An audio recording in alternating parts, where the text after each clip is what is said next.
بسم اللہ الرحمن الرحیم۔ السلام علیکم ورحمۃ اللہ وبرکاتہ۔ حاضرین حکیم، خالد محمود نقشبندی مجددی ایک نئی ویڈیو کے ساتھ حاضر ہیں اور آپ سب کو اپنے چینل پر خوش آمدید کہتا ہوں۔ چینل کو سبسکرائب کریں اور بیل آئیکن کو ضرور دبائیں تاکہ آپ کو ہر روز نئی آنے والی ویڈیو سب سے پہلے مل سکے۔ ویڈیو کو لائک بھی کریں اور شیئر ضرور کر دیا کریں تاکہ دوسروں کو بھی اس کا فائدہ مل سکے۔ وَإِذَا مِرِضْتُ فَهُوَ يَشْفِينِ، جب بھی میں بیمار ہوتا ہوں یا دوائی کھانے سے پہلے اللہ کو یاد کر لیا کرے کہ یا اللہ بیماری جو ہے میری طرف سے ہے اور شفا آپ کی طرف سے ہے۔ دوائی کھانے لگا ہوں یا کھانے لگی ہوں تو پھر اس میں اللہ تعالیٰ شفا دے دیں گے۔ تو آج کا جو میرا موضوع ہے وہ ہے رحم کی سوجن یا رحم کا ٹل جانا۔ اس کو طبی نام ہے ورم الرحم یا اعوجاج الرحم، اور اس کو انگلش میں کہتے ہیں میٹرائٹس یا ڈسپلیسمنٹ آف یوٹرس، یعنی کہ طبی نام بھی اور انگلش میں بھی مختلف ناموں سے پکارا جاتا ہے اس کو، اور یہ عورت کے لیے بہت ہی تکلیف دہ مرض ہوتا ہے۔ میں آج اس کی وجوہات، علامات اور نسخہ وہ میں بتاؤں گا جو کہ بیرونی طور پر استعمال کیا جاتا ہے۔ کھانے کے لیے اس میں آج کا نسخہ نہیں ہوگا کیونکہ وہ ویڈیو لمبی ہو جائے گی، اس لیے کچھ میں احتیاطی تدابیر اور ایسے نسخہ جات آپ کو بتاؤں گا جو کہ آپ کو اس کا فائدہ ہوگا۔ تو کوشش کریں کہ یہ ویڈیو ان خواتین کے لیے بہت ہی ضروری ہے جو خواتین اس مرض میں مبتلا ہیں، وہ دیکھیں، اور جس نے کئی لوگوں کے پاس موبائل آج کے دور میں نہیں ہے تو پھر بھی وہ دوسروں تک پہنچائے تاکہ اس کا ان کو فائدہ مل سکے۔ تو اس کی جو وجوہات ہیں وہ یہ ہے کہ یہ کبھی رحم جو ہے وہ اپنی جگہ سے ٹل کر سامنے یا پیچھے کی طرف جھک جاتا ہے، اور کبھی اس کی گردن میں ورم ہو جاتا ہے، بعض دفعہ رحم کے اندر بھی ورم آ جاتا ہے۔ تو اسباب اس کے یہ ہیں کہ رحم کے مقام پر چوٹ کا لگنا، ایام حیض میں سردی لگنا، یا بارش پہ بھیگنے کی وجہ سے بھی ایام رک جاتا ہے، رحم کے اندر تیز دواؤں کا استعمال کرنا، بعض دفعہ شرمگاہ کی سوزش اور مرض سوزاک کے باعث، اور کبھی کثرت جماع جو بہت زیادہ مباشرت کرتے ہیں ان عورتوں کو بھی یہ مرض لاحق ہو جاتا ہے، یا کئی دفعہ وضع حمل کے دوران یا اسقاط حمل کے دوران بھی بعض دفعہ یہ شکایت ہو جاتی ہے۔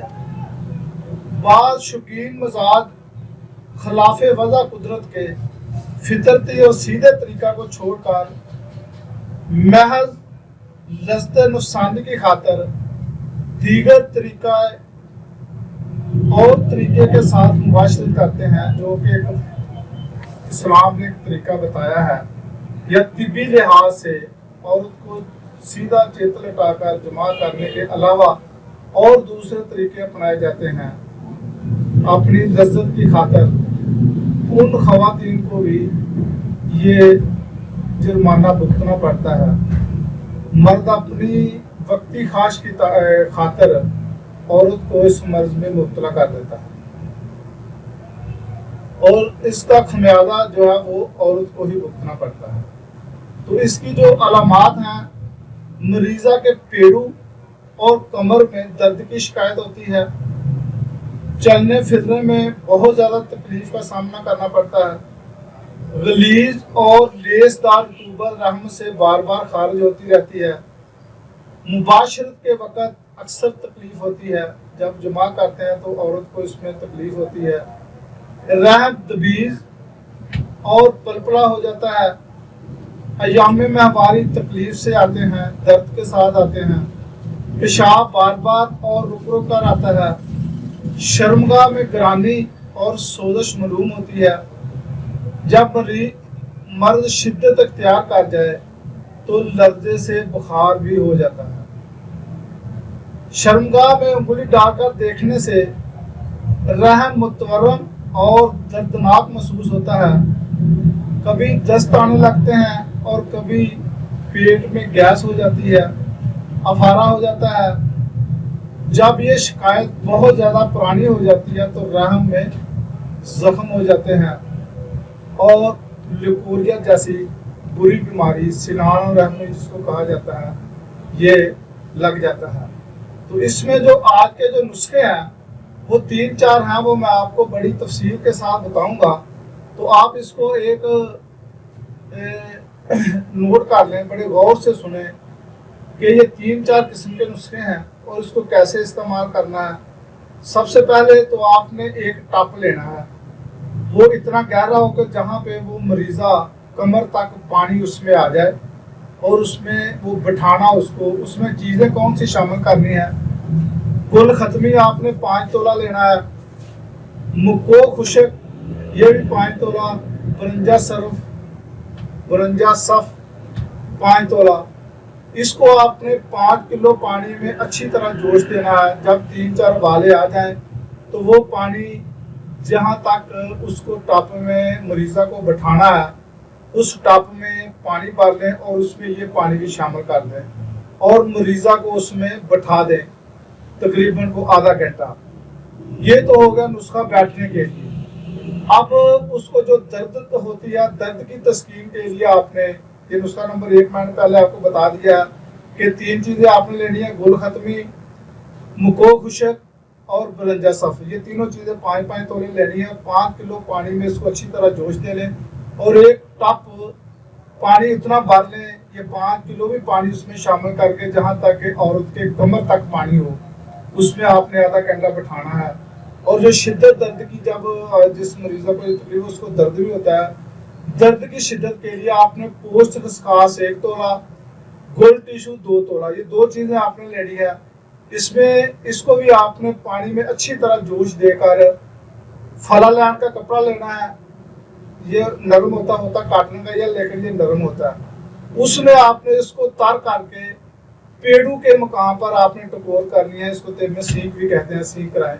आपने टकोर करनी है, पानी को वहाँ पे से ले लें, गर्म पानी को इतना गर्म करें जितना वो मरीज़ा बर्दाश्त कर सके। तो उसमें डुबो कर पेड़ू पर उसकी जो है उस टकोर करें। ये नुस्खा नंबर 2 हो गया। और उसके बाद आपने आरत जो 6 माशा लेने हैं, खुद तुख्म खत्मी ये आपने 6 माशा लेने हैं, गुल खत्मी ये भी 6 माशा लेने हैं, रसूत आपने 6 माशा लेनी है, संदल सुर्ख 6 माशा, मगज फलूस ख्यार शंबर 6 माशा। इसको आपने आबे मको लेना है, हस्बे ज़रूरत ताज़ा सब्ज़ मको के पत्ते ले लें। ये तकरीबन हर मौसम में मिल जाते हैं, लेकिन कासनी जो है ये सर्दियों में मिलती है। तो सब्ज़ कासनी का पानी और मको का पानी ये बराबर वजन लेना, हस्बे ज़रूरत। और जो दवाएं मैंने आपको बताई हैं इसको उसमें पीसना है। जब पेस्ट बन जाए तो इसको पेड़ू के मकाम पर आपने इसका जुमात करना है, जैसे मेहंदी लगाते हैं इस तरह आप उसके मकाम पर लगा दें। तो इंशाअल्लाह ताला जो रहम टल जाता है या रहम में सोजिश आ जाती है तो इंशाअल्लाह ताला ये नुस्खा इस्तेमाल, 3 नुस्खे मैंने आपको बताए हैं। एक नुस्खा जुमात के लिए है और एक नुस्खा टकोर के लिए है और एक नुस्खा जो है वो पानी में बिठाने के लिए। ये 3 नुस्खे आप इस्तेमाल करें। इंशाअल्लाह ताला अगली वीडियो में मैं खाने के लिए बताऊंगा। खुदा हाफिज़। अस्सलाम वालेकुम रहमतुल्लाहि व बरकातहू।